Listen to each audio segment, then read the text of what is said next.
Labour MP Barry Gardiner has publicly opposed his party's plans to lower the voting age to 16, declaring during a GB News panel discussion that he believes the voting age should remain at 18. When asked whether 16-year-olds should have the vote, Barry Gardiner said, "I'm not in favour of 16-year-olds voting. You shouldn't have the vote until you're 18. His stance prompted presenter Patrick Christys to joke, "That's the whip gone," leaving the GB News panel and Gardiner himself in hysterics. "I don't think it's a sackable offence," he quipped in return. The exchange highlighted tensions within Labour over the policy, which forms part of the government's democratic reform strategy announced yesterday. Gardiner went on to explain his reasoning, arguing that the policy would be counterproductive for the government.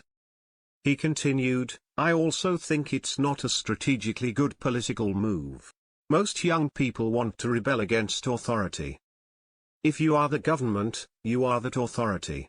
Even if you were doing it for the most selfish of reasons, not the most principled of reasons, for which I'm sure the government is doing it." His comments come as Labour prepares to introduce an elections and democracy bill that would extend voting rights to 16 and 17-year-olds across the UK.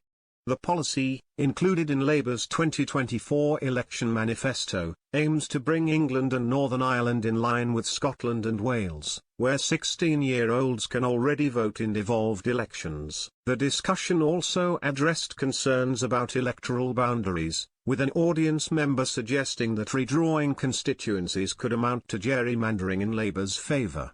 Gardiner acknowledged the practical challenges, saying, "It's a really important point. But if you have an extra 1.5 million extra people voting, you have to redraw the boundaries."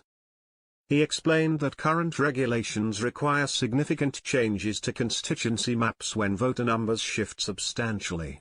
The Boundary Commission stipulates that constituencies have to have an electorate that is 75,000 or 5% either way, Gardiner said.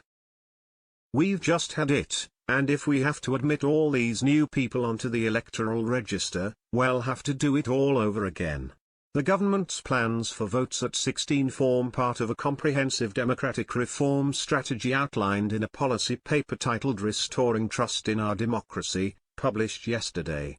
The strategy includes automatic voter registration, expanded voter ID options, and changes to postal voting deadlines alongside the controversial voting age reduction.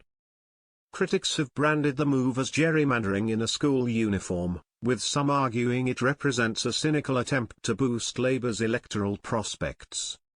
At 16, young people cannot buy alcohol, rent property, or serve on juries, questioning why voting should be different. However, youth organisations including UK Youth have welcomed the announcement, arguing that young people of working age should have a say in decisions affecting their future.